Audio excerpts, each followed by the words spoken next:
It's me again! Welcome back to my channel, this is Wave here, and this video is a special one for the 2.5 release of Omnisphere.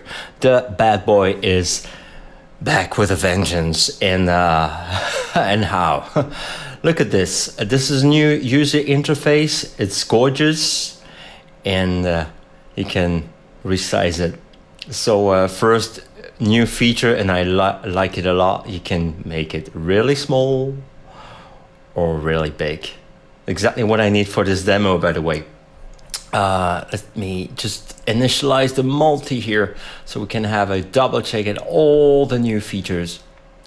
I'm not going to talk about the hardware and just focus on the software features of this brand new version, because after all, you know, I'm just working in the box. I have no hardware synthesizers myself, but just so you're informed that there is a list of hardware synthesizers, and if you own one of them, you can just control Omnisphere with your synth.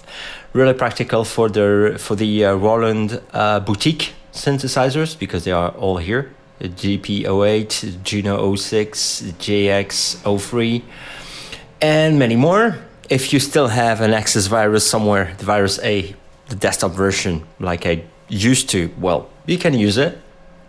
There is also the Core Glog series here, even the Node Lead one, which is a good addition. So it's a complete list of, and there is of all the synthesizers you can use straight out of the box with Omnisphere. What it does is that it puts oscillators together automatically in your user interface and syncs the MIDI CCs with your hardware. So it's really cool, but each and every single time you do that, you just erase the existing CC learnings. So beware of that.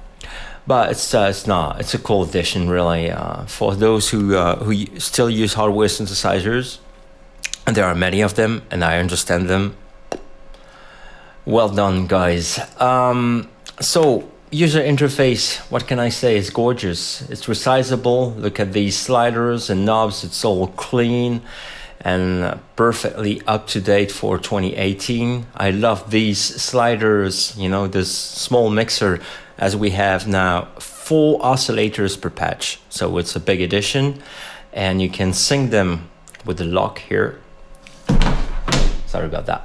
And you can also disable them in order to spare some CPU power. It's gonna be a necessity, I guess, on smaller computers, especially when you have 4 oscillators per patch. That means 32 oscillators per multi. So I don't know how my CPU is gonna be able to deal with that. I've got a 12-core Mac Pro, I have to admit, so I'm a lucky guy. But for many of you working on laptops, just keep an eye on your CPU, because I guess it's gonna be quite intensive, even though I'm sure they did a lot of improvement engine-wise. So let's back to the update here. Let's go back to the update. Another thing that I like a lot here in the oscillators, the new crossfade shapes that you can check here. Look at this, for example, you've got the RF2600, and let me put the MIDI, yeah, the MIDI is in. So if you move the shape slider, you can just crossfade between all the existing waveforms of that synth. It's just a wavetable version of those oscillators, and they're quite close to originals apparently. So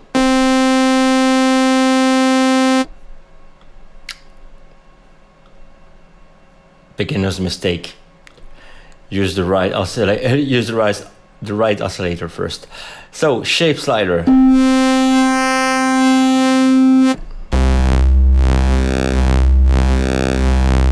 Really nice. My favorite, and we're gonna check it out immediately. The Juno 60. Oh yeah, really close to the original. Well, I used to listen to the original quite a few times, and I have the Tal Uno LX, which is really close to it, and Tyrolean 6 from Yuhi. The oscillator part is really close to that, so I can tell. Really, really cool. So, secondly, there is another thing that's really worth the update, and that is this pair of state variable filters, and they sound really amazing. So the variant offset here would be really useful in this case, because if you put it on the left, you have low pass filter, on the right, high pass filter. So I'm gonna use the low pass filter. Makes sense here on the on that thing, on that Geno 60 oscillator, so we can have. It's not really extremely low in terms of bass, but it really depends on the oscillator. Let's try the Minimoog, for example. Oh, much better.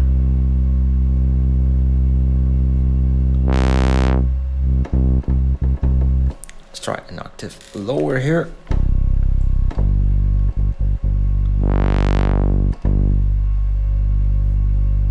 Let me cut the microphone just for a second, because it's really worth listening.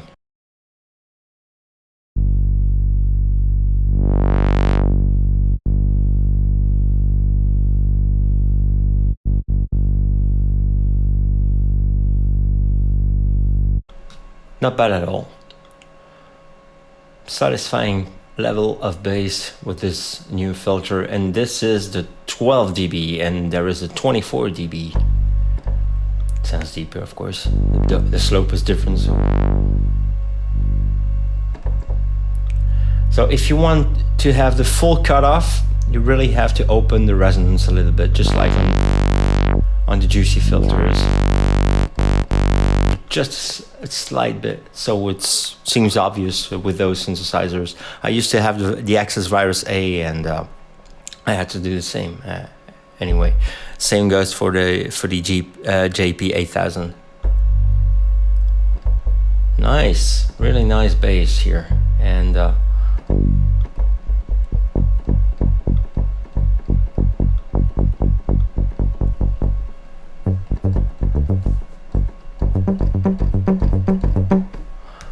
nice. Put it all together.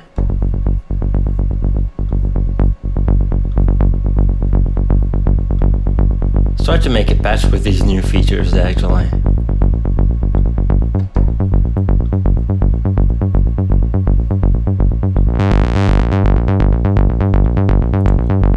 Now we are going to use the amplitude here, the amplitude envelope. You know what? Let's make it mono, probably better. So I can really. That's one oscillator, but you can also enable a second one. And as you can see, same problem with the previous version.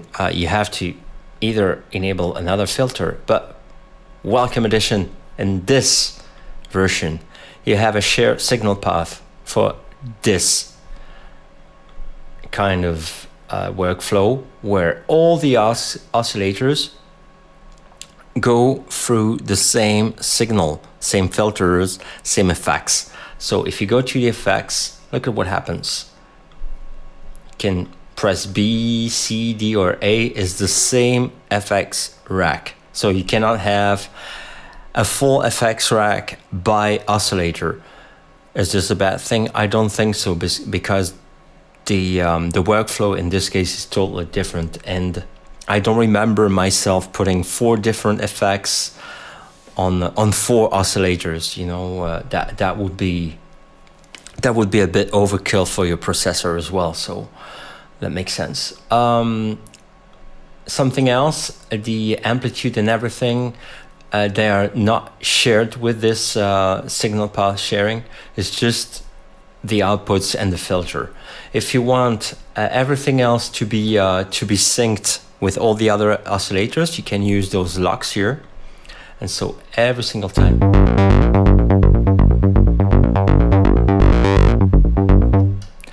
double check that we are using the same filter. You see, there are things you need to set up. Oh yeah, but we are using the same signal path anyway, so it makes sense. Okay, cool. So you have to keep an eye when it turns yellow here. So when it turns yellow here, and it means that everything goes through the same signal path with this yellow frame or underline here, the envelopes and the amplitude and everything.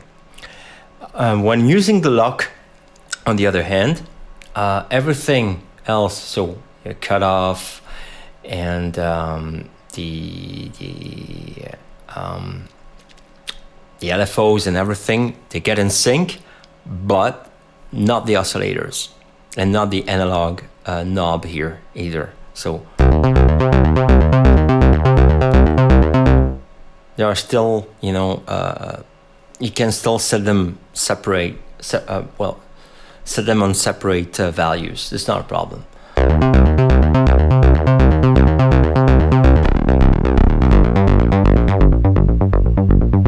Try to add some noise here. It must be on D, yeah.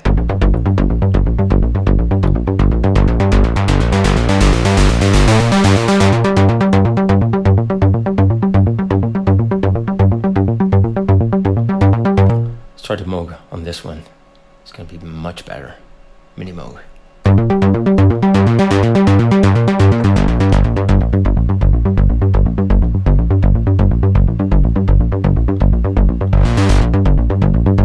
Let's try it.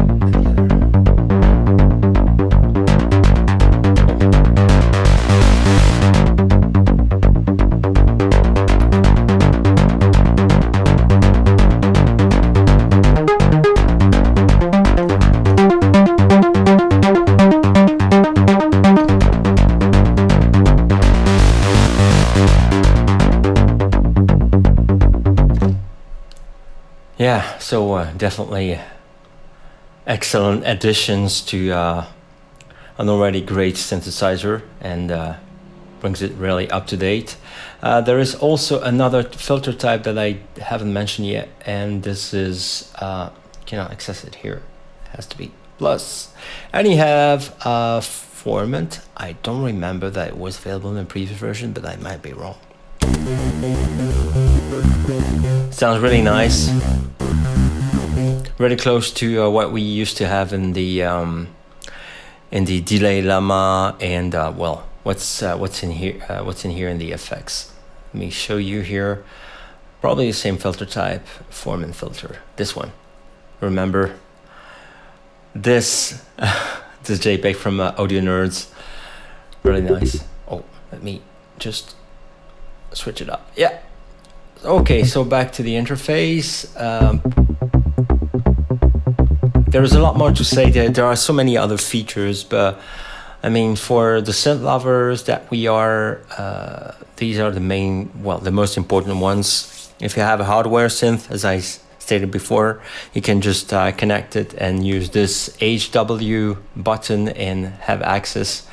Too bad there is no template for complete control and Arturia keyboards.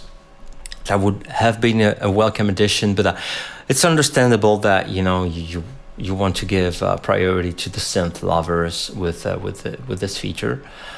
Other things worth mentioning: 8 LFOs, and again 4 envelopes per oscillator, which brings it to a total of 16. So 16 modulation envelopes by patch. It's huge. And on top of that, you have also a doubled amount of modulation targets in the matrix. So with the previous version, you had a maximum of 24 modulations. Now you have 48. So 4 times 12. 4 pages 12. Another very important feature is the update to the user interface for the granular function. Let me show it to you with let's take one of my kick drums or something, like this one. Yeah, let me just initialize the multi first. It's gonna be better. Here it is. Okay, let's take a sample. User. Here. All my patches, I double checked. Well, the vast majority of them, and they seem to be entirely compatible with this new update. Thank God.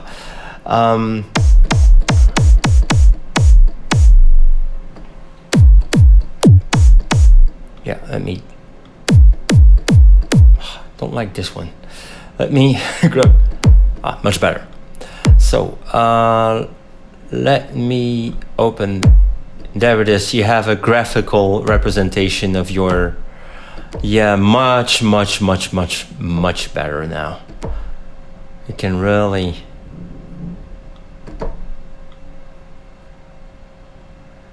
And what does it mean in terms of CPU? You see, it's really intensive, isn't it? So keep an eye on this, because.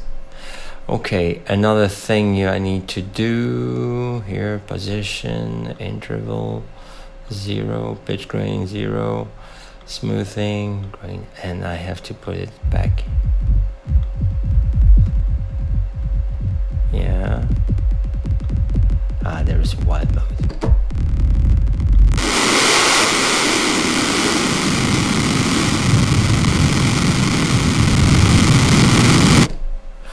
Interesting, and I like this new graphical representation. Anyway, it's very practical now. I cannot wait to start working on my new patch collection for Omnisphere and make good use of these new features. What about you? What do you think about those new features? Like, comment, share, and yeah, well, just drop us a line and tell us your thoughts. And if you like this video, please hit the subscribe button and eventually the bell button next to it. Thanks a lot for watching. See you next time on the same channels. Bye.